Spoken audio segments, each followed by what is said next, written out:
up and I came back to Georgia because it's easier for me to manage here. You know, I wasn't gonna step into Kentucky. Okay. All right. You know, it's just too much stuff going on. I had got everything caught up. House notes, you know, car notes, and you know, miscellaneous bills. And then that happened. You got what I'm saying? And that don't do a rent and everything. You know what I'm saying? Absolutely. So, what I know that's got to be kind of tough trying to catch up, man, and handle all the bills and properties and all those other things, man. But you know that if you got stuff that's going on, you know, like that, and just let me know, and we can kind of help you guys out, you know, as best we can. Are you caught up? Are you currently? I got a. What's that, Don? I said I got a ticket. I got a ticket up in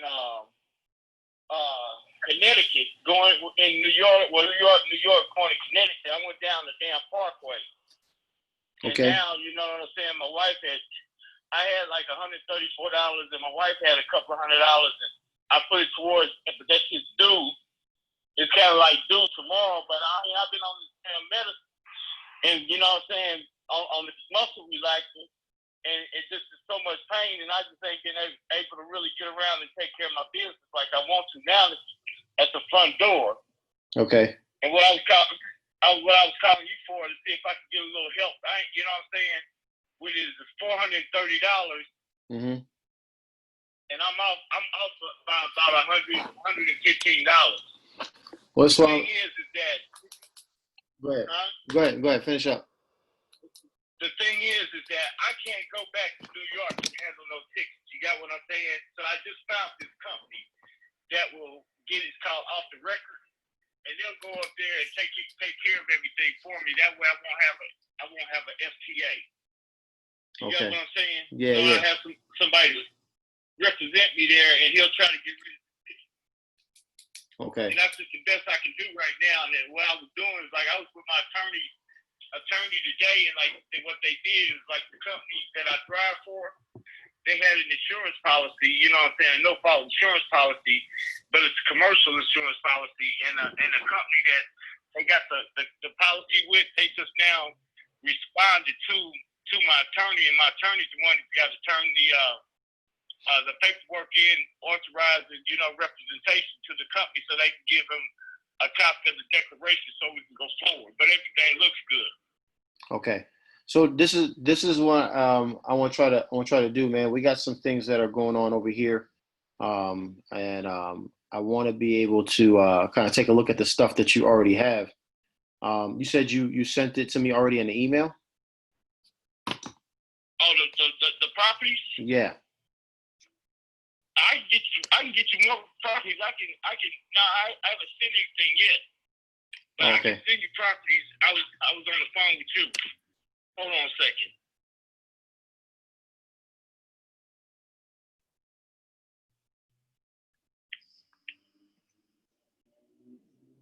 Bardo just sent me this stuff. He told me he got some more stuff today. Okay.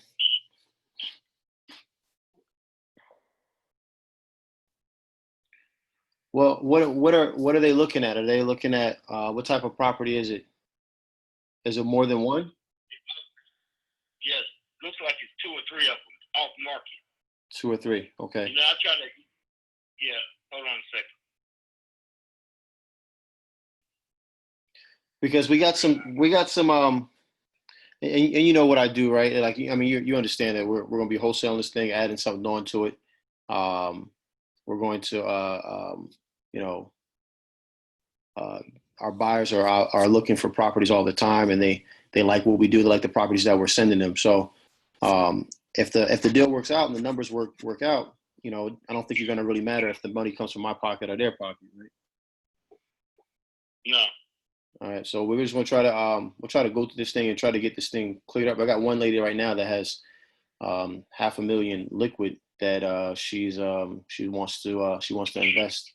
So hopefully we can get something going within the next week or two. Okay, I ain't got that long. tickets to do tomorrow. Oh man. Yeah, that's. I mean, it's lawyer fees. Lawyer fees. I would have had 2 weeks if I was going to go back to New York, but I found me somebody that can handle it like that. You got what I'm saying? Gotcha.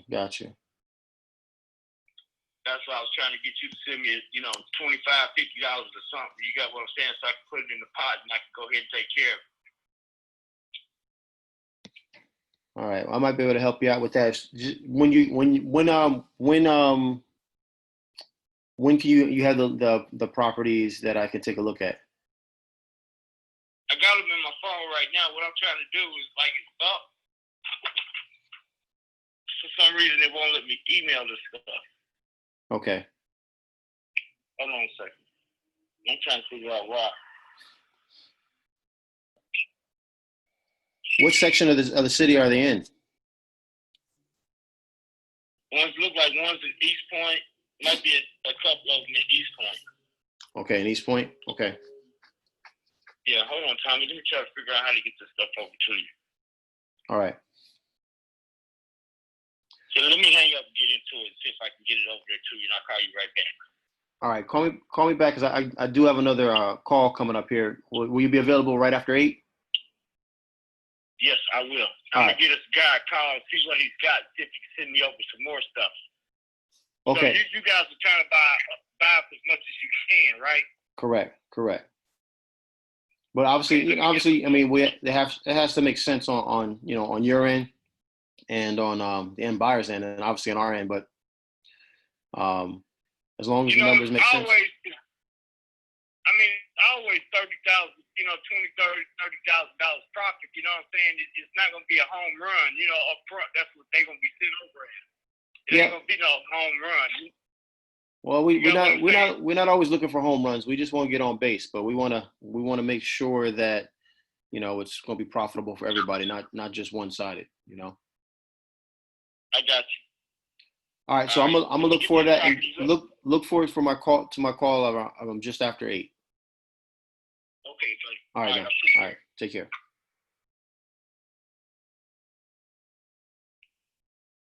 All right. All right. What's going on, everybody? Can anybody hear me? Are you guys able to hear that? Okay. So that was a guy. He just happened to call right as we were getting ready to go on to the. Let me turn this back up here. First of all, before I get into this, how's everybody doing, man? I kind of forgot but I figure hopefully it would be something that most of the time we don't get on the phone. I don't have someone calling me like right when I'm about to go live with you guys. So hopefully it was trying to just get you guys able to hear a phone conversation. But I want to stop by and say what's up to everybody. Yaya, Jalen, what's going on, man? ID Haskett. Is that LD or Landon Haskett, right? Got you. Yeah, it still looks like an I for some reason. Duke, what's going on? What's going on, man? I'm back from LA. How you doing, sir? Ramona in the house. Kenneth, Warren, Dex, Trey Lady. How are you doing? Sean, what's up, my guy? Alex, what's going on? Jateria, Glorious, Youssef. Who else got here? JL, Calendar Girl, the infamous Samsung. Ahmed, Danny, Stanley, what's going on? What's going on? Ahmed, Landon, Kesley, Andre, Sharon. If I forgot people's name, if I'm missing you guys, how's everybody doing? Thank you so much for hopping on here. That is that phone call just happened to come out of the blue. That is a struggling wholesaler. All right, which you guys will not be once you get done with this course. He is someone that, and I'm not saying this in a negative way, but he is someone that supposedly has been doing wholesaling for a while, and really no clue what he's doing. He's stumbled upon a couple of deals here and there, but he really has no idea how or what's a deal. And so he'll call up every once in a while. Saying that he has a couple of deals, and most of the time, I'd say probably 95% of the time, They are not deals. And so these are some of the things that you guys are going to be faced with coming up with, is trying to sift through um, the nonsense right now. I know he was going through some financial troubles. I didn't want to put all that out there. I was trying to redirect him, but you just want to sift through some of the nonsense, sift through some of the other stuff, and get to what the properties look like, the numbers on them, so that way you can verify or just see whether or not it's a deal or if it's not. If it's not, obviously you don't want to keep moving through it. Um, and so these are things that we have these are things that are going to come up as you guys progress and you start getting, putting yourself out there. People are going to contact you. They're going to throw you stuff. Not everything is going to be a deal. But, if you know what you're doing, you're going to be able to successfully get some money in your pocket and advance there. So that's definitely not what I was planning on talking about today, but I'm glad it happened. We're going to go ahead and kind of talk about some of the things that you guys might want to use as far as RVMs. Is anybody in here doing any RVMs, setting that up? Yep. No. I see people saying yes, a couple of people saying no. And so we're going to go through how we're getting these RVMs from different sources. If you guys are out in South Carolina, I know list source is not an option, but we do have some other options that you guys can use. And we're going to go through some of that stuff, and then I'm going to show you exactly how to set it up to be skipped, and then what it actually looks like. I'm going to actually show you right now. Hold on one second. As we speak right now, I don't know if you guys, I can't see anybody. Let me see something. Okay, now I got a couple people that I can actually see. If you guys can tell me, can you see this screen here? This RVM screen? Thumbs up, perfect. So as you can see here, we started off, this campaign went live, it went Wednesday, 2 to 3, so that's 5. So it started about 5 p.m. This is Pacific Standard Time. This is CCP. This is what I use. And so right now at the time I think when we started, we had 2,225, I believe, calls that we started with.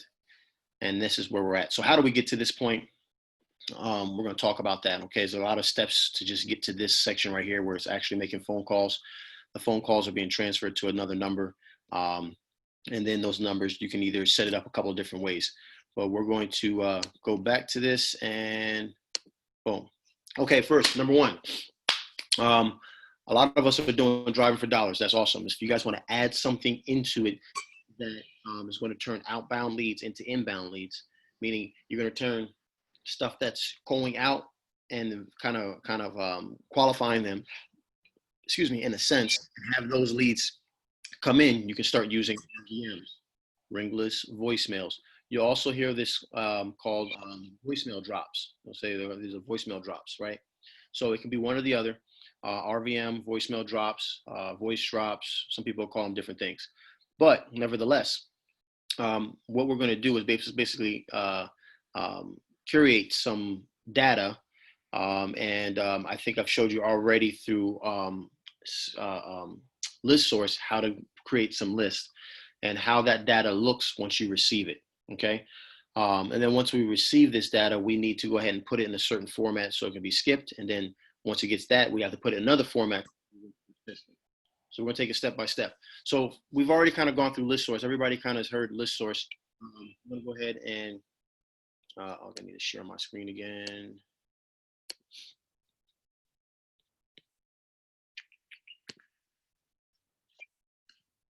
All right.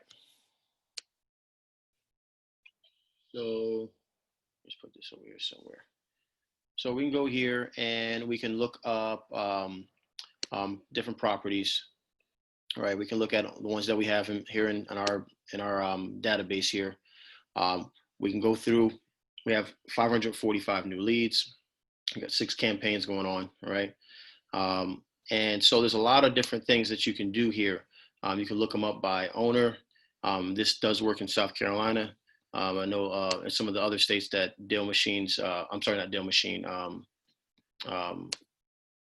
what you call list source isn't working. All right.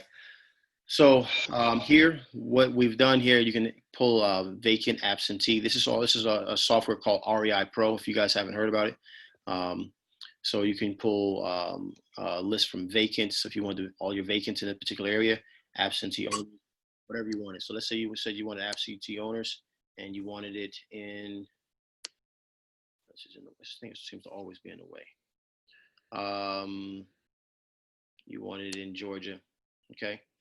And you want it in, let's say, Fulton County. Let's do Bartow. Just don't have to go down as far. We'll do all cities, all zip. All right, you go ahead and search these leads.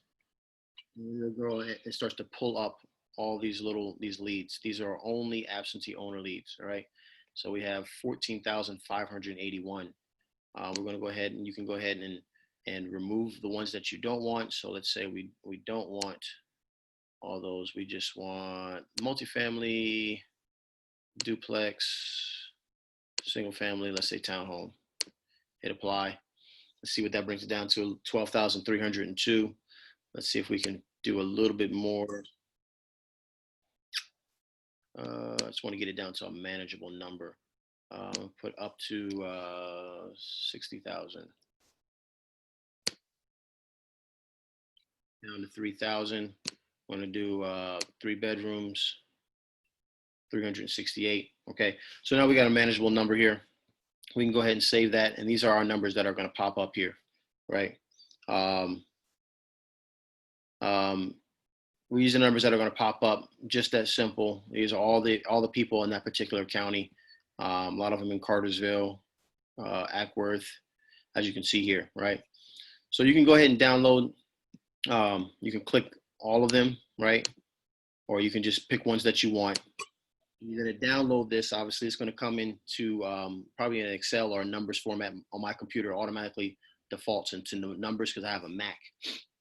So once you get this and you download it, whether or not it's from here or list source, we're going to have to go ahead and do a couple of things. So let me just show you.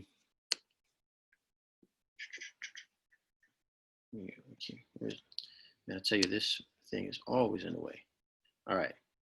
So we're going to pick this one here, Augusta. And we're going to get this. This is an actual list that we're working right now. As soon as it opens up.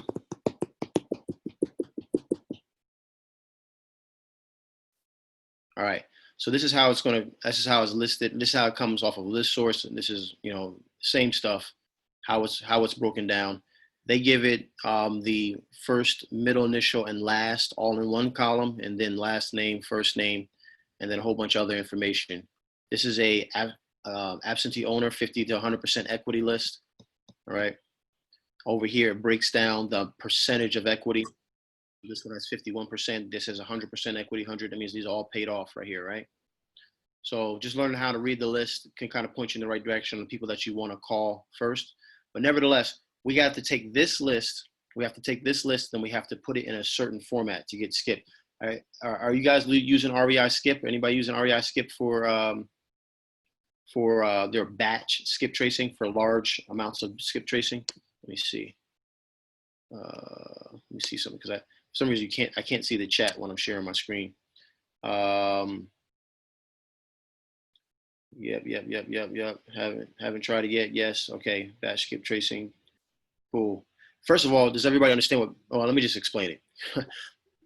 Batch. You have skip tracing where you're doing one-offs, where you're skip tracing one person or 2 people at a time.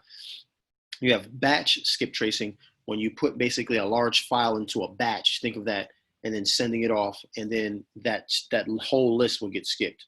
Okay. So what I use, let me go back to my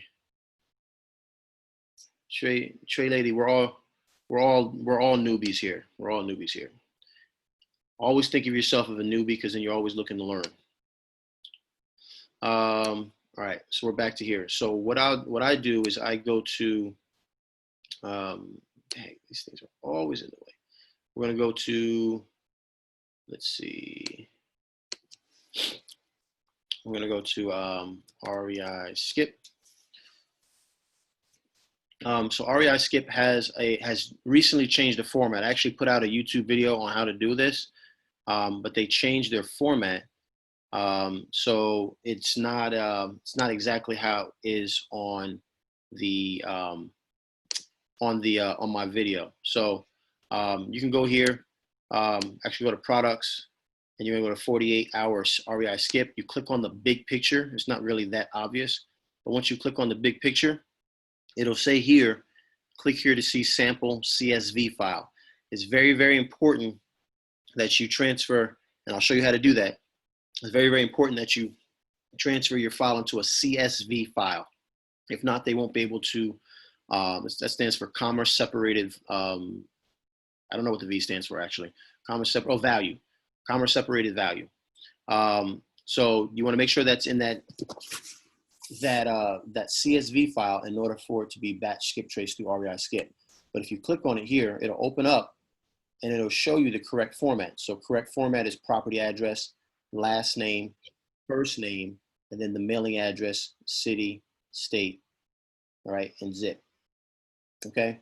So a lot of times what people do, you'll do it. This is a lot of ways that it's done wrong. They can't do multiple names. So they can't do like husband and wife or whoever, two owners in the same column.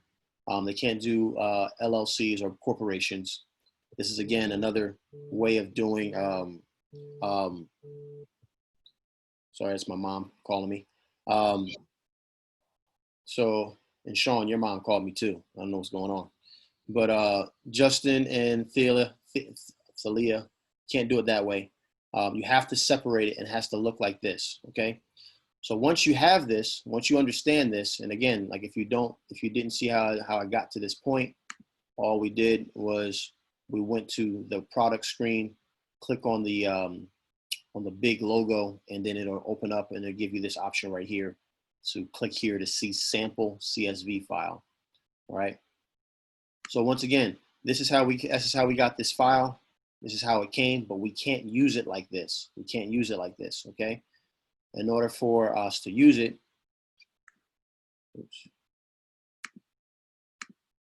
we're gonna have to change it over, number one, to a CSV file, okay? So this is gonna look the exact same. I'm sorry, it's not gonna look the same, but what I've done is change this to a CSV file. Let me just do it live so I can show you guys. So, actually, it's already saved as a CSV file. Sorry, my computer sounds like it's overheating. All right. So here we have this file, right? And we have a whole bunch of other stuff that we don't need, okay? We need to get rid of this column right here. This column right here, we're just gonna highlight that whole column and you can just go ahead and delete it, okay? Okay, now, if you go right here in the middle, you can kind of like a right click as they call it. But you see how that's split there, and you can go ahead and delete this whole column. All right. If you make a mistake, you just go ahead and Control Z it, or if you're using a PC, which you shouldn't be using anyway, but if you do happen to have a PC, you can go ahead and just reverse what you just did. Okay. But only thing I really want to do is I want to get it to look like that CSV file that we saw on REI Skip. Okay. So I want to get my mailing address here. Okay. Slide that all the way over. Oh, come on. To here. All right. Let me get rid of this one.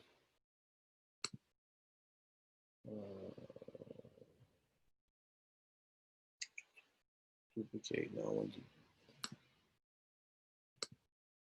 keep doing it. Trying to get it right there. Delete column. Why is it not deleting it?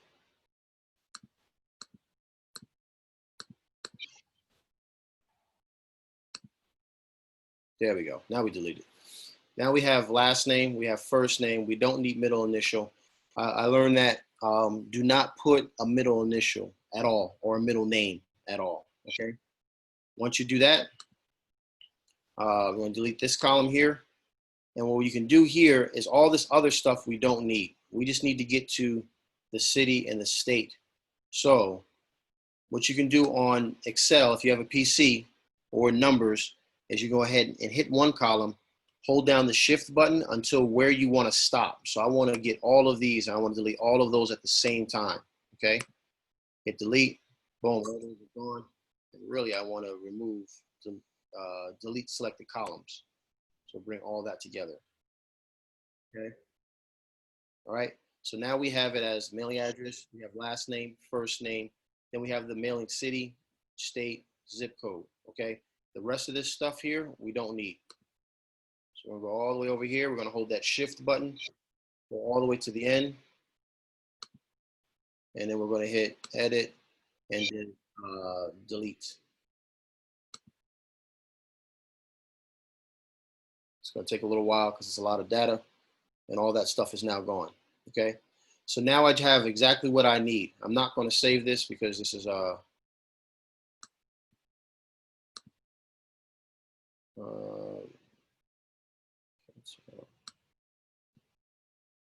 do you want to keep this new document? No. All right. So now we get that proper. Now it's going to look exactly like this. What we need to do now, we need to send that off to REI Skip. REI Skip will come back and, oh, this is not the right one. Choose another. Put the one with the numbers on it.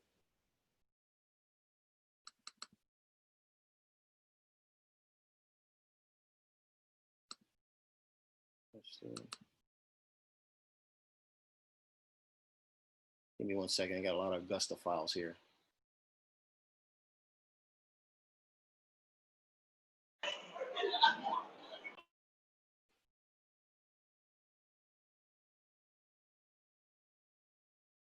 Okay, so once you get this data back, I know this is not the sexiest presentation here, but I don't want you guys to go ahead and this be your first time trying to do this and trying to figure this stuff out.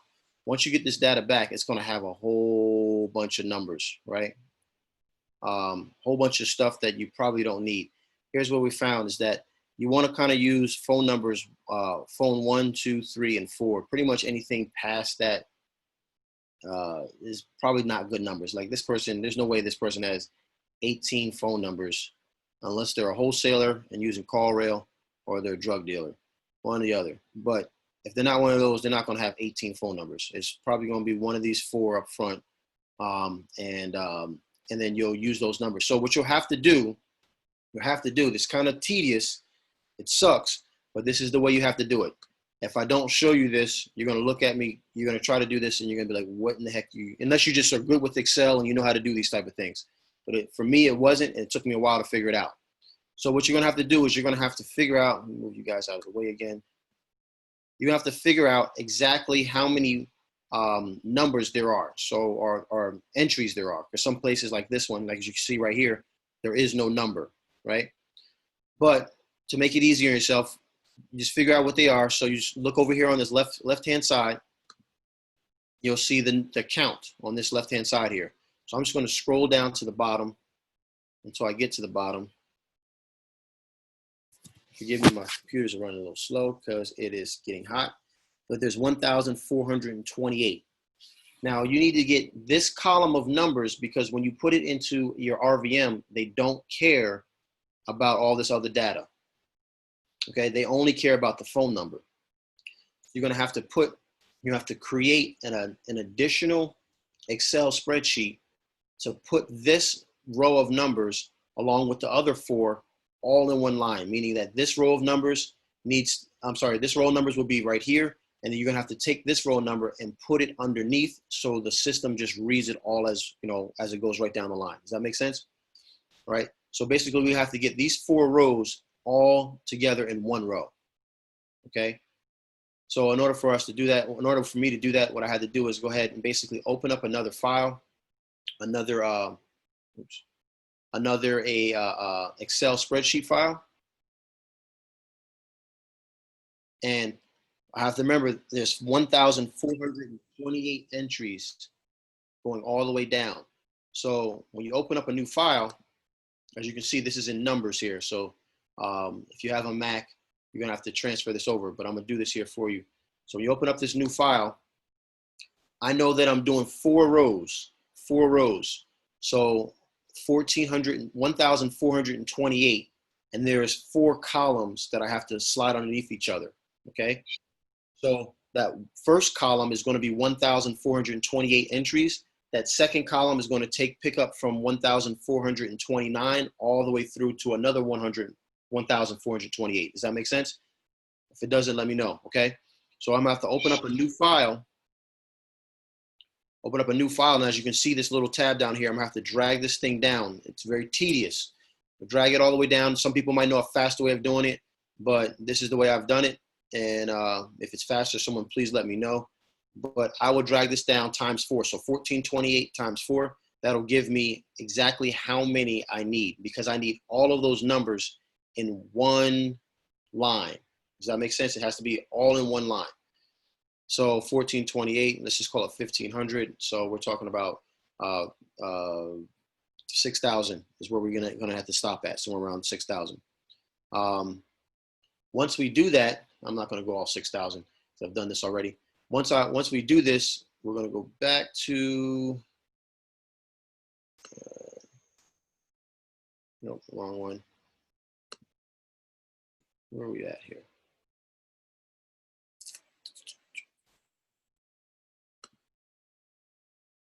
All right, once I do this, and I have this whole row, I'm just gonna go ahead and go here, and I'm going to copy the whole row, and I'm just gonna go to this top portion, and I'm gonna place it into this row. So I gotta make sure this whole row is here. Hit Control V or paste, and it will paste it all the way through. But look what it does. Watch what it does, guys, because I don't want you guys to make this mistake. I know this is not like the fun part of wholesaling, but listen to me. You will waste your money if you do this. I didn't realize the first time I did this. And what you're going to remember that first row has what? 1,428 entries into it. Watch what happens when I get down to 1,428. Watch what happens. Look at this. 1,428. Everybody see that there? 1,428. Look, it starts to repeat itself. Okay? It's going to keep repeating itself all the way down through the bottom. So basically what I have to do is, again, hit this from here, hit shift, and go all the way to the bottom, because it just repeats all the way to the end, okay? All the way down to 4,000, but all it's doing is repeating itself over and over again. Once I hit this section, I hit delete. It's going to delete those, and then I can go to that second line. I can go to that second line, and then I can add that second line right underneath this column right here. Let me stop sharing for a quick second because I see some things coming in through the chat. All right, let me see here. All right, Logan, my bad. I'm just now seeing the chats. It's Logan, not Landon. We got another Landon in here. All right, cool. My man Sean with the silky on. 360s. All right. I have no clue how to set it up. Ahmed, we're working through it right now. Hopefully you hopped on in the beginning. If we're going too fast, let me know. What is an RVM? RVM is a ringless voicemail. Oh, someone already answered that. Thank you, Sean. This is why we're here, Youssef. That's why we're trying to do this. I hope you post this recording to the group. Will do. I'm glad to be, because I'm about to start a campaign as well. Good. So hopefully we're doing something that you guys can get some value from. Is there a way to look up LLC owner? Yes. Secretary of State, and then you have to research the registered agent, or mail or pop up on them. There's definitely easier way. Well, thank you, Yaya. Well, you can teach that class on Excel. Okay, Ramona, shoot, let's bring him on, because I waste a lot of time doing it. I get it done, but hey. All right, let me open. Someone got their hand up. Unmute. Is that Case Selson? It's Kenneth Stusley. Can you hear me? Oh, there we go. Oh, okay. What's going on, Ken? It's Kay. Hey, how you doing? I can wait until the end, because this is that question I messaged you, and you asked me to ask it in the group, so I'm just waiting. Okay, perfect. Put your hand back up virtually so I can remember at the end, all right? Okay. All right, perfect. Appreciate you. All right, so let's go back to screen share. All right. And we're here. All right, so once you send that off, like I said, you have those numbers. It's going to look something like, where's that at?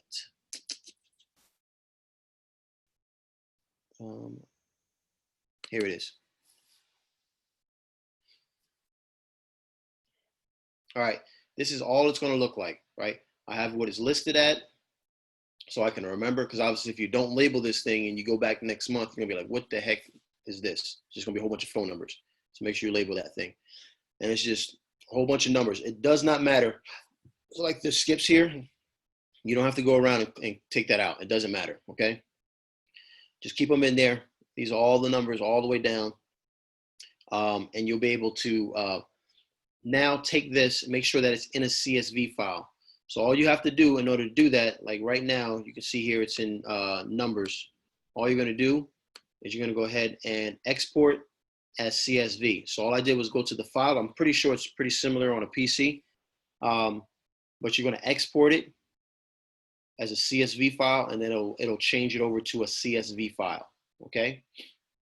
Change it over to a CSV file. So once that's happened, now we're good to go. We have that file that I normally save that to my desktop, okay? I'm not gonna do it now because but I'm gonna show you how to do it on CCP. I'm gonna save that onto my desktop. At this point, all we're doing now is, get rid of that real quick.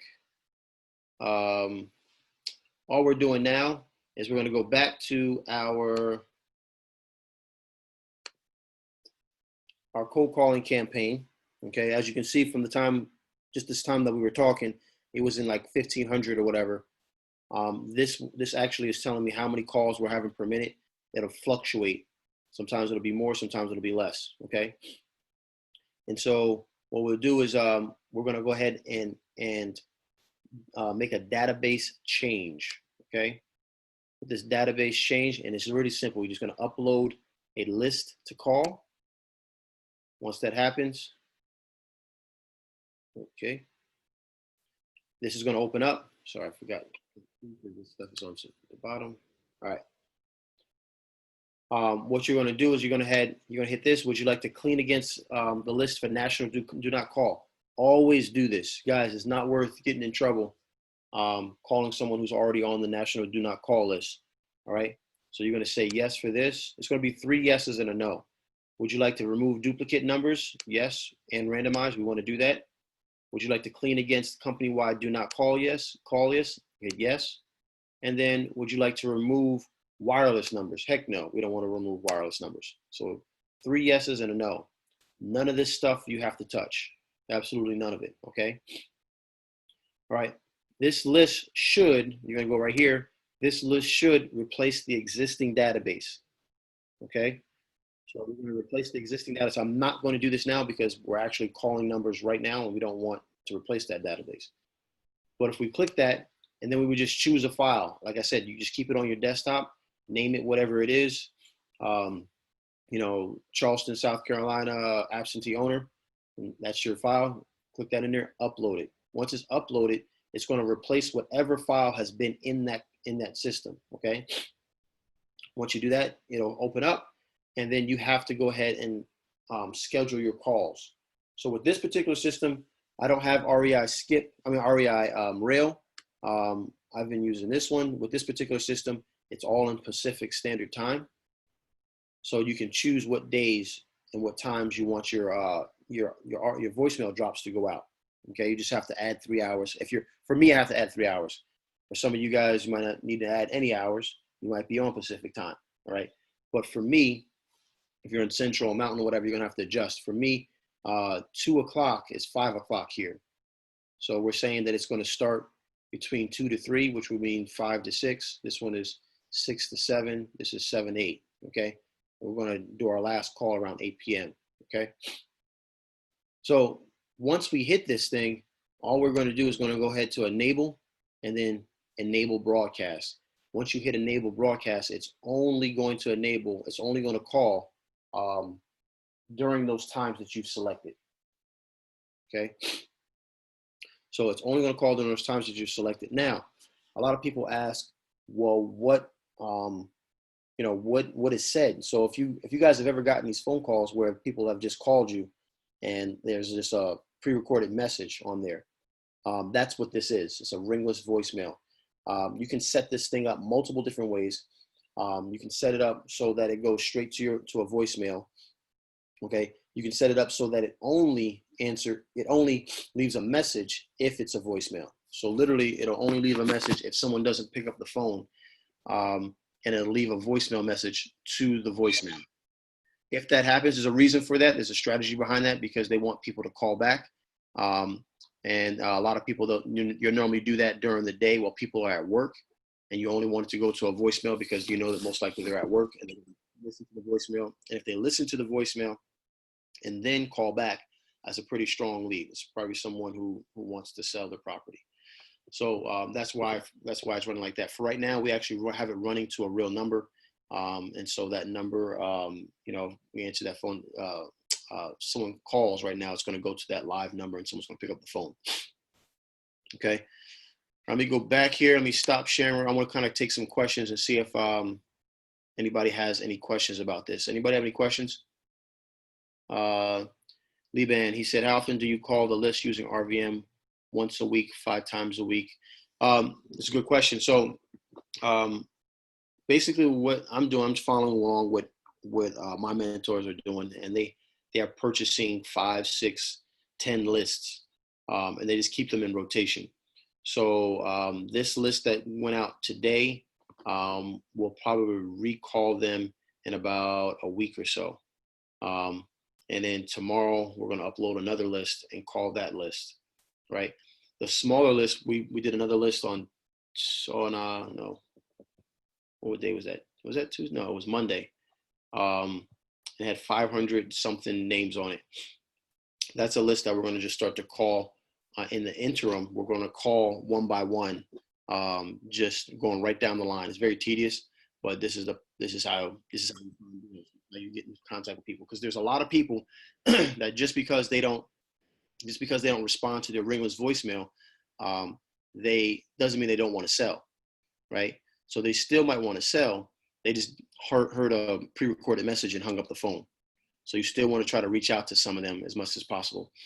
How much is it to set up everything? To set up CCP, I had this thing for a while. It was around $1,000, I believe. It's been a minute. I think it was somewhere around $1,000, and the charge per the minute. Don't quote me on that because I don't pay the normal price on it. I think it's somewhere around 2 cents or 3 cents or something like that per line that's called. It's like 2 cents, 2.5 cents maybe per number that you're calling. What type of message are you leaving on the voicemail? That's a really good question. Let me see if I don't know if you guys can hear. I'll try it. Let's see if we can hear it on my end. If you guys can hear it. Hold on one second. Let's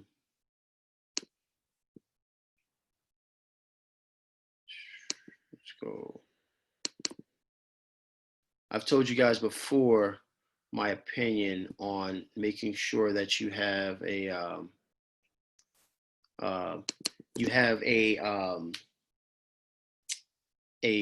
woman to as the person, as your point of contact. I think just naturally they are better at communicating and selling. Now I can't figure out how to get you guys back up on my screen. Where'd you guys go? I can't see nobody. I don't like that.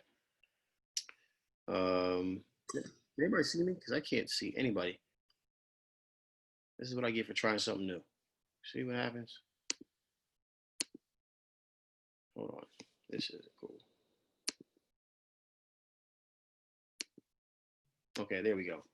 All right. So I'm gonna see if you guys can hear this. This was mine. I think this is the first one I did. And I can only see, right now I can only see Duke, Ramona, Warren, Youssef, and Dex, because it's limited when I share my screen with you guys. So if you can hear this, I'm relying on one of you four to kind of give me a thumbs up, okay? So I'm about to play this voicemail drop. Hi, my name is Tommy, and sorry we couldn't get to the phone right now, but if you could please leave your name and the property that you're calling about, along with your number, I'll be sure to get back to you in the next 5 minutes. Thank you. Okay, so that's if someone, so you got to have a couple of these voicemail drops. This is not, I'm going to try to walk you through this and make this as clear as possible. So that voicemail right there that you just heard is if someone is calling me and I can't answer the phone, or if I'm purposely not answering the phone because I want them to go to voicemail, okay? So I want to judge their motivation, because if they're really motivated, they're going to leave their name and their property address. And that way I can get that information, because when these voicemail drops come out, when people call you back, there's no data coming back saying, oh, they're calling about 123 Main Street. You have no idea. Out of those 1,428 name numbers, you have no idea who's calling you back. I can show you a way that we can fix that, or we just kind of figured this out. Ramona, your husband being the Excel spreadsheet, you probably could have told me this 10 months ago, but I just figured this out, that you can find it through the number. But if I want them to go to that, that's the voicemail they're going to hear. Okay. Now, let me see. Let me see what this one is. Hope this is not anything embarrassing. Hold on, let me see. Hi, my name is Tommy, and I completely apologize if I have the wrong number, but I think that you might have a house for sale in the area that I'm looking in. And I'm trying to buy a house all cash in any condition within the next 30 days or so. And I was just reaching out to try to get in contact with you. And again, I apologize if I have the wrong number and you're not the right person. But if you're looking to sell your property, any condition in the next 30 days or so, can you please give me a phone call back at 404-982 4454. Once again, if it's not the right person, then I'm sorry. But if it is, you can call me back at 404-982-4454. Thank you. Okay, so when those messages go out, and forgive me guys, I know I see some stuff going on in the chat, but it doesn't allow me to see both while I'm sharing my screen. So just give me a second. When those voicemail messages go out, those voicemail drops, when someone picks up the phone, that's what they hear, okay? Or that's what they used to hear, okay? And now, let me see if this is what they hear now, I believe. It's either this one or this one. We're gonna find out here. Hi, my name is Nicole, and I completely apologize if I have the wrong number, but I think you might have a house for sale in the area I'm looking in. I'm a local real estate investor, and I'm trying to buy a house all cash in any condition within the next 30 days or so, and I was just reaching out to get in contact with you. Again, I do apologize if I have the wrong number and you're not the right person, but if you are and you're looking to sell your property in any condition in the next 30 days or so, can you please give me a phone call back or text me at 404-430-3557. Again, that's 404-430-3557. Thank you so much, and I look forward to speaking to you soon. And so that's what they hear now. I don't know. I'll let you guys, comment in the chat which one you would respond to more, either mine or hers. I personally would say hers. But that's me. But a lot of people feel the same exact way. So whoever asked that question, hopefully that helps you out. The first one was if I missed the phone call and it goes to voicemail. That's what that first one sounds like. And then the second one is what it used to sound like. And now that last one is what my voicemail drop actually says now. That's what they're going to hear. Okay. So, all right. Okay. Hold up. What type of message are you leaving? The voice? Okay. When do you decide to call one by one versus RVM? Large numbers are going to dictate that. And then also the type of lead. So remember I was talking about on one of those leads how I could see how much equity were in the homes, right? So I'm going to cherry pick the ones that I think are going to be the best, right? I'm just going to go through those kind of briskly because this is just one file, right? Just one file of thousands and thousands and I have one file that has over 10,000 names and addresses and phone numbers in it. So I'll never make it through all of those, right? So you just kind of have to, I use the RVMs to get the low hanging fruit, the people that are really interested. We literally just got a really good call today. We'll find out whether or not it's a good lead here, but the lady wants to sell. She has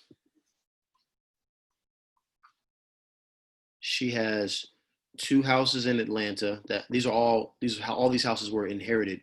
2 houses in Atlanta, 6 houses in Augusta, and 2 houses in Florida. Oh, and she's 53, and she just had a kid named April, born on April 3rd. Did I mention she's 53? And she just had 53, just had a kid. I'm like, man, that's like Sarah from the Bible with Abraham. They're over there having yeah, so she wants to sell some of those houses, and we're gonna go through this. So that just literally happened from that voicemail drop that we just did, right?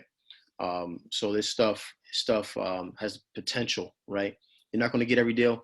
We had somebody that was very rude, and they're jerks, right? And sometimes that happens. It sucks, but it is what it is, right? So that's what you're gonna get. But I decided to call based off of the equity or whatever that list is. If it's a vacant, then I might decide to call only the ones in a certain zip code or only on the ones on a certain street. If it's a large list, if it's a manageable list, I'll just call them. That's part of our jobs, right? What does the message sound like when I think I did that? Maybe I missed that one already. Why did you choose this over CallRail? I'm just curious and want to make sure. So CallRail, I don't believe I have CallRail. So this is CCP, Cold Calling Plus. CallRail, I don't think does this. I don't think they do voicemail drops. I'm not sure. I have CallRail and I've never used that. Maybe it's a feature that I'm missing. But CallRail is just a way to have a whole bunch of numbers. Okay, so that's why I'm using this. Maybe you're thinking of REI Rail.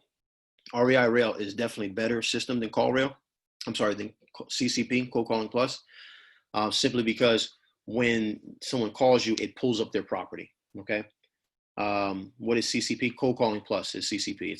It's a ringless voicemail system that will allow you to call. Like literally, I could go here. Let me see. It might be over with. No, we got 600. I don't know if you guys can't see it.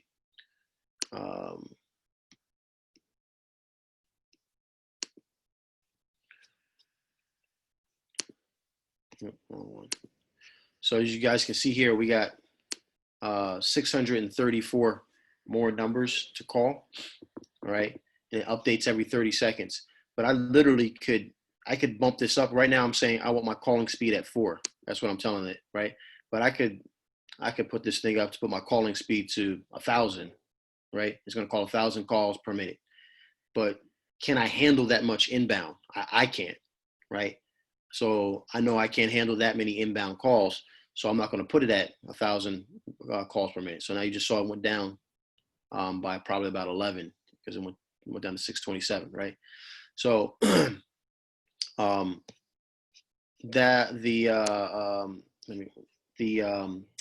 this CCP system is good, but it doesn't show you that stuff.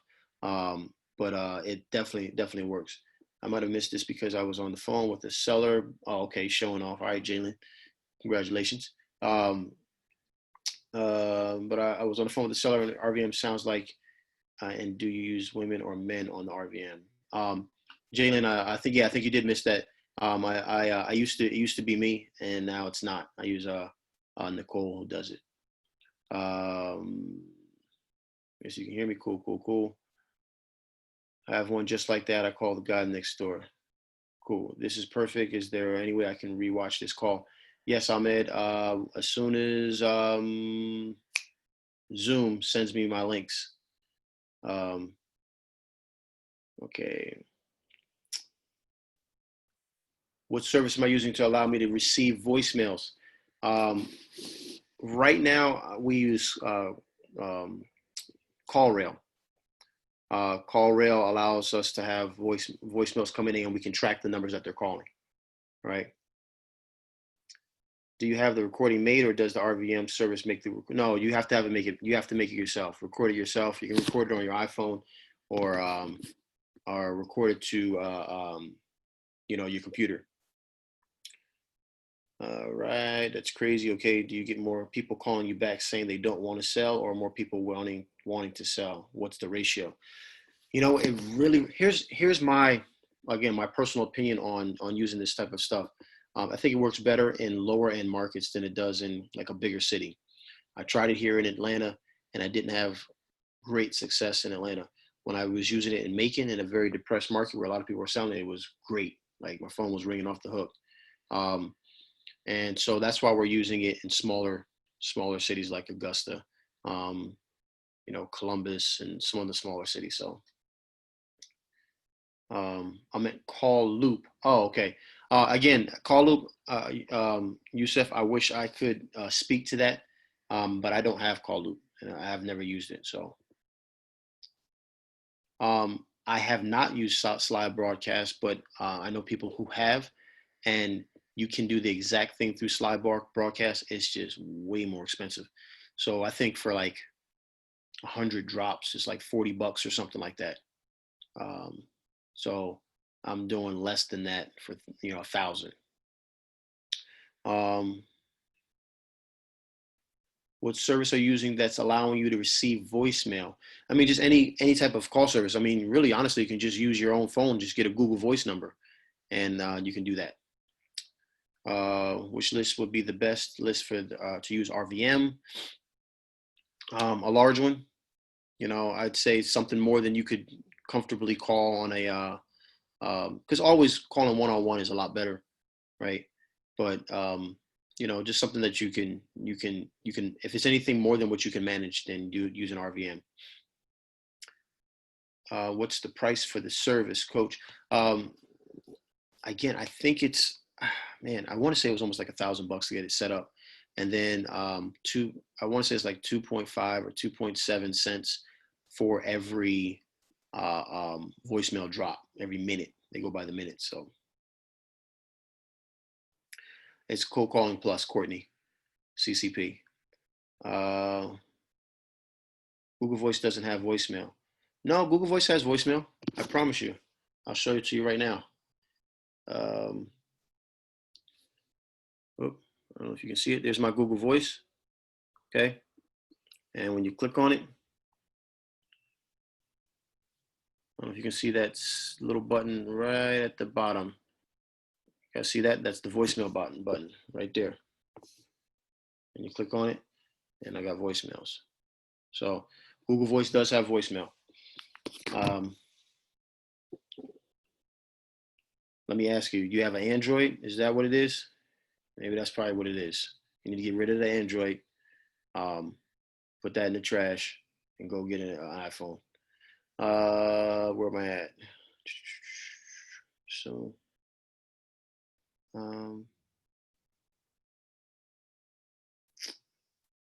okay, hold on. The text chats keep moving, so okay, I'll have to go back and see if I can set it up. Okay, if someone calls you back and says you have the wrong number, oh, thing moved. Wrong number. How do you delete them from your campaign? Yeah, you just have to go into that that number, find them. That's a good question. Let me show you this real quick, because man, I just knew I was something when I found this joint out here. Oh, I keep forgetting. I keep forgetting I gotta share my screen or she can't see nothing. All right. Come on now. All right. So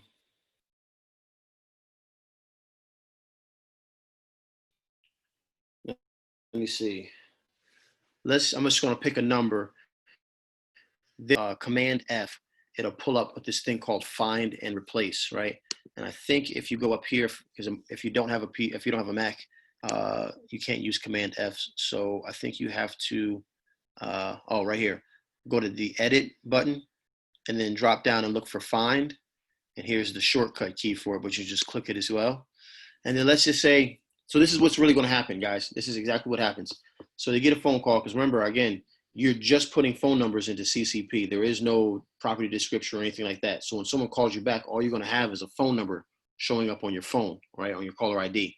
So let's say you pick up the phone, you see the phone number, and let's say you want to find out of all these 1,428 people, who are you actually talking to. So you're just going to go ahead and do that function, either do Command F if you're on a Mac, or go to the edit screen and then hit find, and something like this should pop up. And then you're going to go ahead and type in, let's say, the number that you see on your screen. So let's just say, I'm just going to pick this number right here. I got the pinwheel of death. That's not good. So you're going to type in the number 706. Let's see. As you can see, it starts to, because this is a large file and because my computer's hot, it's starting to figure out what numbers am I calling, right? So 706, let's say 814 6752. So it already picked up on this one right here, as you can see it right here. Now what I'm going to do is just highlight this whole row, and then I'm going to go ahead and see who that person is, right? Their property address. Because one of the first things that people ask you is like, what's the name, what's the property address? What address are you talking about? And so you want to find out, okay, this is 3739 Cactus Trail, okay?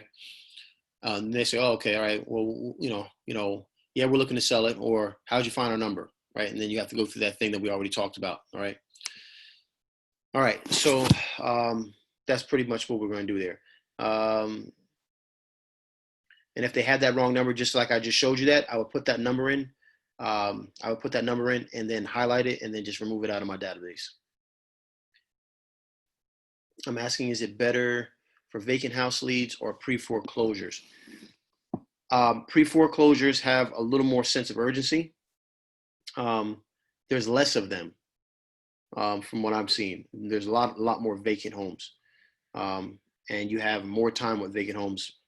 Pre-foreclosure, they have their backs up against the wall, which is great if you have buyers ready to go. Petty. It works on Android.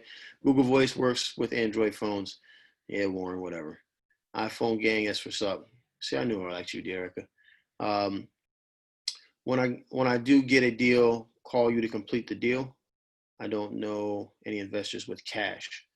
You can do that. You don't have to call me. I mean, that'd be cool if you want to.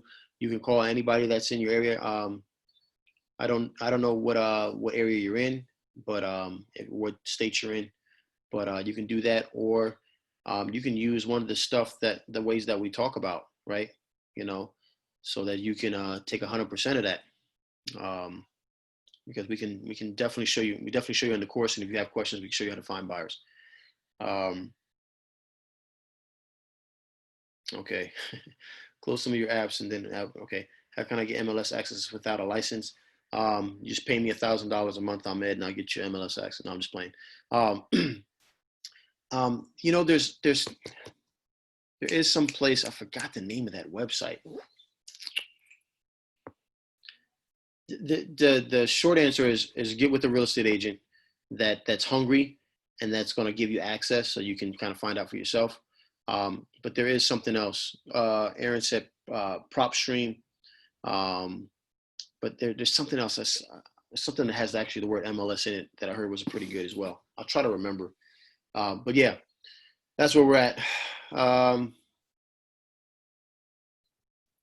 What about that $1,000 1,000 deal? I don't know what that 1,000 deal. What are we talking about, Ahmed? All right, so let me let me go back, and my man Ken, I'm gonna go ahead and lower your hand, family, and unmute you. Go ahead and ask your question. Hold up, I'm trying to unmute you. I don't know if that's locked on your end, but I can't unmute you right now, brother. Can you hear me now? Now I got you. Yeah. Hey, how you doing? Hey, what's up, man? I found a property that's in foreclosure. Actually, it's a tax delinquency foreclosure. It's got about 40 days left on it. I'm driving, so I'm looking. I don't know if you see me, but anyway, it's got about 40 days left, and I'm just wondering because they haven't gone through the probate process. The original owners or parents, they passed, and the son never put it in his name, and he passed away. So now the sister of the mother is in control of the property, but the property is still in the original owner's name. It's free and clear. I think the property taxes, if I remember correctly, are like 17 grand. It's probably at least $100,000 to repair it, but it's worth about 400,000 or more, 450. And but I'm just wondering, is there enough time within that, or how do I go about getting it, because it's not in her name and she can't sell it without it being in her name?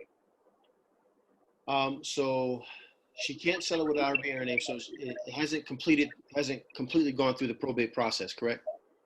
She hasn't even started probate. She's just controlled it. Yeah. So what she's going to have to do is she's going to have to get with the probate attorney to get them through that process, hopefully as quickly as possible, because whoever the person that is registered to or is deeded to is passed away, right? Right. Yeah, you're in that process, in that gray area where an investor is going to scoop that up. That's going to be scooped up if they don't get it. So what she can do is this. Which state are you in? California. California. All right. Do you know if California is a right of redemption state? I don't think it is. All right. So make sure you find that out.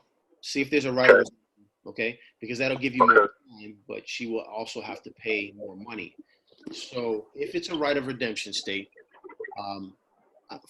step one, you need to like when we get off the phone, try to start going through this, hooking up with a probate attorney and get them on the phone together so they can start going through this process, right? That's number one. Because if they can do that before that 40-day time frame, then you don't have to do the rest of the stuff that I'm about to tell you about, okay? Okay.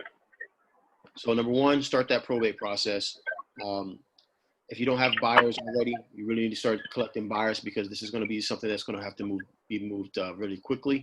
Don't tell the buyers about the property yet, because then they'll just circumvent you and go around you, right? But you just need to start collecting buyers now. So I got 450 buyers. I'm good. Okay, cool. So make sure those are 450 real buyers. All right. And make sure those are 450 real buyers. And so, but if it does go to the tax auction, what I'm going to need you to do is you're going to have to pay attention to who purchased that property. Okay. So you're going to purchase that property because you're still in the background, are going to be working on the probate process, right? Okay. And so because of that, because you're still working on the probate process, if there is a right of redemption period, whenever ABC buys it, right, for the taxes, if there's a right of redemption, the person who is now the real owner and that came through probate now has the right to redeem the property for so many days. Like in Georgia, it's 366 days. It's a year plus a day, right? They have a year and a day to redeem that property, pay that investor back, plus whatever interest is accrued on it. That make sense? Right. Yes. Okay, cool. So that's what I would do. That's really all you can do at this point, is that it has to go through that probate process so she can, claim ownership. If there's a whole bunch of people that have had kids, and it could be a really messy thing that could take long, but that's what I would do. Yeah, they say it's at least 6 months here in California to 2 years for the probate process. So if it doesn't go through She doesn't want to pay the taxes, and she's willing to just let it go back to the county. Yeah, and that's unfortunate because that process might take that long. It might take 6 months. Just check to see if there's a right of redemption period. Okay, thank you. No problem. Yusef said he just dealt with that situation. Logan, I'm going to go ahead and roll your hand and hopefully unmute you, which I can't. I don't know what is wrong. All right, hold up. All right, you're unmuted, Logan. There you go. All right. Can you hear me? Yep. All right, cool. Can we do like vacant lots? Can we do vacant lots? Yeah. Absolutely, you can wholesale vacant lots. You can. Okay. I had a wholesale for children. I don't suggest it, but you can wholesale pretty much anything, right? Okay. Well, I found this dude from cold calling, and he has 45 vacant lots that he's wanting to get rid of. And I looked his name up on the county assessor, and only 4 of them are actually addressed. So I guess the other ones aren't zoned yet. Okay. But anyways, I looked up 2 of them that are right next to each other, and I did like your Zillow trick to see the sales in the past 9 months or whatever. And the houses around there sell like from 50 to 70,000, 70 when they're like new construction. So basically I was wondering if it's even worth it to try that. So hold up, a brand new house only sells for $70,000? Yeah. Wow. It's like, it's not in the best part of Tulsa. Okay. So what I would do is I would look for the developers that are purchasing those, are building those brand new homes, right? Without telling them about the lots that you have in detail. Right. I would gain some interest and see if they're interested in even purchasing any more lots. Okay. And then you're going to have to get that at like a dirt cheap price for it to make sense. 1,500. What's that? 1,500, which is actually, because I know the prices of land in Oklahoma, that's like really cheap. And it was, well, the one that I was looking at specifically was 6,800 square feet. But he's wanting to do like a portrait deal, but obviously I don't want to buy anything that's not zoned yet. So yeah, so you're gonna need to find out again from those from those sellers. I'm sorry, the builders. What type of houses are they building? How much are they costing to build per square foot? So I know here in the Atlanta, Georgia area, it's about $100 to $110 per square foot for a brand new build. So, you know, if they're only selling for 70,000, that means I can only build a 700 square foot home, which is not gonna be advantageous here. You see what I'm saying? So that's why talking to those builders is going to give you a lot more insight. And just be honest with them. Tell them, listen, I have some property that we're going to be coming up on here. I don't want to disclose the address, but they're just want to be interested. Just want to see if you guys are still looking to acquire more land at a pretty reasonable rate so that you can build more homes. Are you even interested in doing that? Right. And if they're not, then you go find another builder who is. Just kind of look for another builder, right?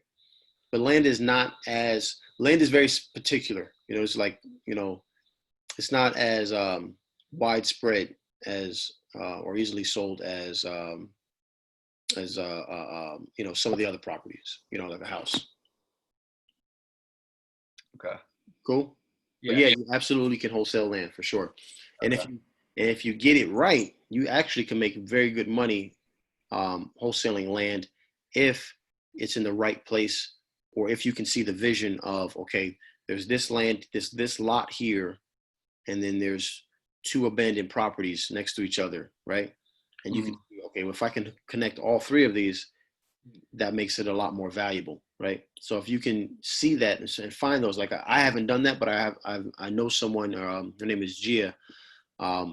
She saw that in an area that's kind of congested. It was like a vacant lot, and there was like these 2 houses that were empty. And then she also looked at went to the zoning website and saw what that area was zoned for, and she saw that the occupancy rate. So in zoning, it's not just whether it's residential or commercial. There's a density like map that they give, right? There's like so many people can be in so many square feet of property, right? So that's why you can't just, even though it's zoned commercial, you might not be able to just put a commercial apartment building there, right? Because it might be too dense for that area. So she was able to read that stuff, and she realized, like, man, if I can get this property dirt cheap, these two other properties, I can even pay a little bit more for it, because when they're all together, they're worth more than they are just by themselves. Because now she was able to, a developer was able to come in there and put some houses in there that were really expensive. Cool. So just be on the lookout for that one. All right. Appreciate it. No problem, man. Warren, what you got? Yeah, I'm off mute. Yep, you're off mute, brother. I was driving for Dallas today and I came across this shack. I don't know if you can see the picture, but it's all broken down. I need to zoom in or pull it in or out. I see like a finger. It's like really white. Okay. So sometimes you need to put it real close to the camera for the white balance to the white. I hit the wrong button and it was on a.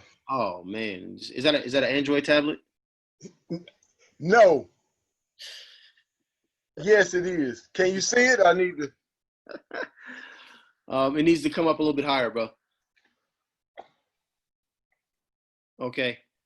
That was a house. Okay. It's no longer a house anymore. I can tell you that much. No. And the way I found it was it's up for delinquent taxes. They haven't paid taxes in about 6 years, but it's not up for auction yet. And could I market this wholesale within, how would I do that? There would have to be a new bill. So yeah, that's a complete tear down from what I could see. Right. So you would have to obviously get it probably for the taxes. And honestly, what you would have to do, it's not that it didn't go up for taxes, it's that people saw it and no one bought it. So just because it goes up for taxes, there's a lot of properties when I go to the tax auctions that are no bids, like nobody bids on them. And there'll be no bids for years because nobody wants them, because they're not worth, if there's $20,000 in back taxes and it's just a crappy lot, nobody wants that, right? So one day it will get bought, because one day that area will appreciate enough for it to be worth something. But in the interim, a lot of times it just sits there. What you can do is you can try to negotiate. It's not guaranteed, but you can try to negotiate. A lot of people don't know this, but houses or properties like that, you can go to the county or the city and negotiate the taxes and say, listen, and it's normally like a sizable negotiation. You're not talking about taking like $2,000 off. If they owe $20,000 in back taxes, you can negotiate and say, listen, no one has purchased this thing for years. I'll pay you $2,000 in taxes. Right? And sometimes they'll take it. Because the owner of the property address is showing as that property, and I don't know nobody's living there. So that would be my best route, is to go to the tax assessor's office and make a deal. Yeah. I'll be there in the morning. All right, cool. So yeah, that would be my best bet, man, or your best bet. You're gonna have to also skip trace those people as well, because you're gonna have to get a hold of them. Obviously, they're not living there, so you're gonna have to find where they are. Right. Cool. All right, let me make sure I got any other questions coming true here. Let me find out what the buyer paid for tax. How do you find out what the buyer paid for the tax lien? So the way I find out is because I'm there at the tax lien. So I'm at the tax office. Some places will put that information out there. I haven't seen it for Atlanta. I'm not saying that it's not there, but honestly, I've never looked because I'm at the tax auction first Tuesday of the month. So I see who buys, and I can see I write down what they purchase. I got that paper in another room. But I literally will write down the starting bid. So they'll say, you gotta listen quickly. They'll say starting bid $3,233. I'll write down $3,233. with an arrow to the right, and wherever it ends at, that's the final bid. And I'll put what the final bid is, and then I'll put like there's a company out here called Buy Back the Block. They buy a lot of the properties at the tax auction. So I'll put down Buy Back the Block as the buyer, and yeah, that's about it. Or I'll put NB for or NB, excuse me, NB as in boy, as for no bid, because a lot of them go for no bids as well. So that's kind of how I do it. All right. What do you say when you're cold calling and you have no idea how to pronounce their name? I believe in humility and just being honest, right? So if their name is something that's just something I can't pronounce, I'll just say, if it's a guy, I'll just address him. Hey, sir, I'm really sorry. I'm horrible at pronouncing names. How do I say your last name, or how do I say your first name? And most people, like, if you got a jacked up name, you know what I'm saying? Like, if it's a hard name to, like, people have been messing up your name since you were in middle school, elementary school probably, right? So they get it. That's what I would do. Jagged it. Whoa. I just call him Jay. I was it was good, Jay. Jagdish Narwani. Yeah, that's yeah, I would just call you yeah.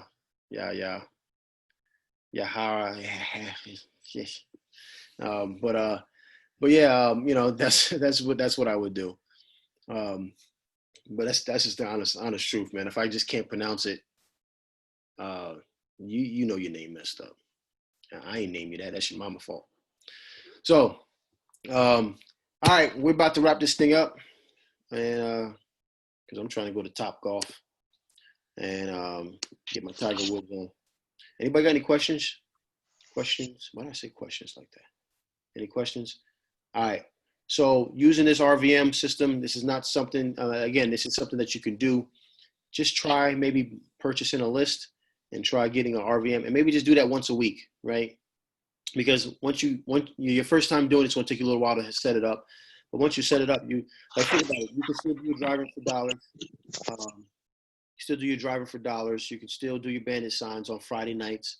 And then let's say you do one day a week, you do an RVM, right? So it's really not something, once you get it set up, that it's going to take a whole bunch of time.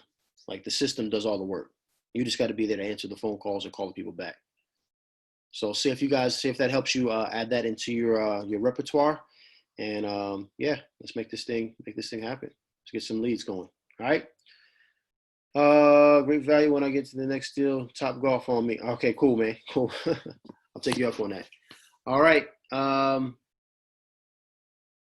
Trey Lady, you said Sunday. I'm not sure what that means. If you want to, real quickly, let me take you off mute. Are you there? Yes, I can hear you. Hi. Yeah, I was saying the next meeting we will have will be Sunday? Yes, every Sunday and Wednesday, correct. What time on Sunday? It's always 7 p.m. Eastern 7 Standard p.m. Time. Where you at? Are you East Coast, West Coast? I'm up here by Baltimore. Okay, so Maryland. Yep, so it's always going to be 7 p.m. Okay, so I need to go through your lesson plans so I can get caught up and get these systems. Hey, you're just getting in, so all there. Everybody's rolling. Even me. Okay, then. So don't feel bad. Tommy. Thank you. Yes, somebody said something. It was me. It was yeah. Don't forget, she's from Baltimore, and May 5th, Tommy's gonna be out in the Manassas, Virginia area. So we have a one-day workshop with him. Yes, thank you. Yeah, I appreciate you. See, that's why you have good people around you, because I completely forgot. I'm thinking on Top Golf right now. So yeah, she's right. Like I mentioned on the call on Sunday, May 5th in Manassas, Virginia, which is not too far away from Baltimore, not too far away from DC. We're going to be doing a one-day kind of like crash course, all in 7 hours. Like, it's going to be 7 hours of just like nonstop giving you information, getting your stuff set up. Okay. So make sure that you guys, it's super affordable. It's only $97. It's really affordable. We'll have a 1 hour lunch.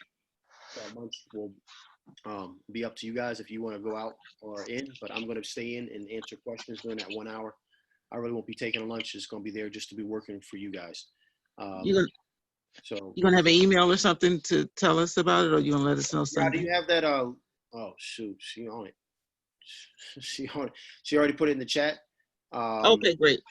So it's right there. You can email Zem's events at Gmail. ZMZ event at Gmail. Got it. So I need to come back to Winston-Salem, tell Max and Tony to show us some love with the mastermind. Tony Sr. does have a mastermind. I think it's somewhere around $10,000 or so.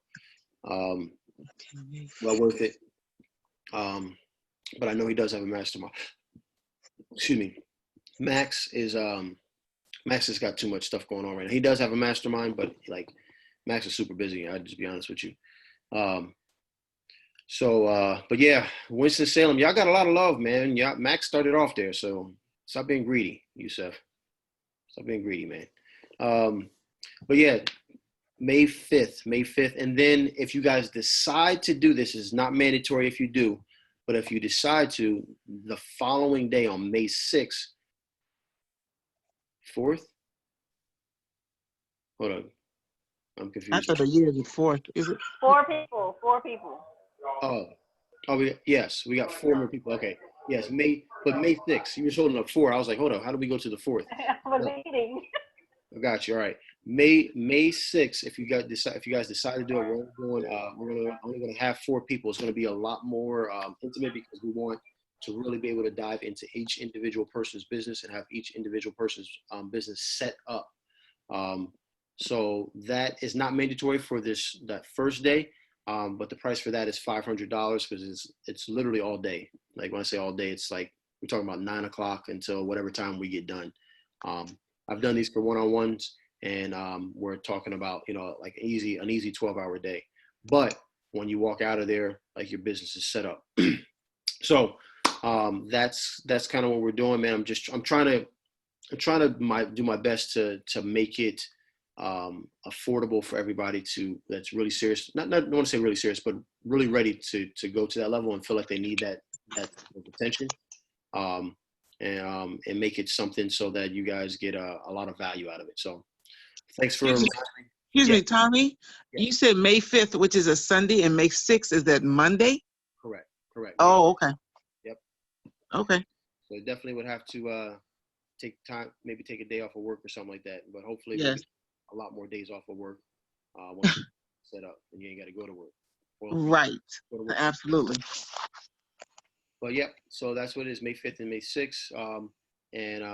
We want to do also we want to try to get, especially the people on May 6th, as quickly as possible so we can set up, we want to do a property tour. So we're not always going to be in the classroom. We're actually going to go out into the field. And that's why we're only doing 4 people because we need to get everybody inside of a vehicle. And I ain't trying to I'm not trying to have people sit on my lap. So we're actually going to ride around. I'm going to show you some of the things that I see especially when I'm really good at driving for dollars, because that's what I started with. And I find properties that most wholesalers drive right by. Anybody that's done a one-on-one can attest to it. I'll pull up to a property and I'll say, that one right there, that one's vacant. And they'll be like, what, really, that one? And they pull it up and it'll be an absentee owner that's vacant. It's just little things that you pick up on after doing it for so long. I want to be able to show that in real time. I want to be able to show getting out of the vehicle and talking with contractors and having you guys be able to absorb that information and see how easy it really is. So that's why we're keeping it limited to 4 people besides Yaya, because Yaya is allowing us to use her space. So it's going to be a total of 5 altogether, but yeah, that's where we're at. All right. I think I talked long enough. Yaya's eating. She's making me hungry. I had to go stretch to hit these golf balls because, you're up there in age, man. You got to Some glucosamine on these joints.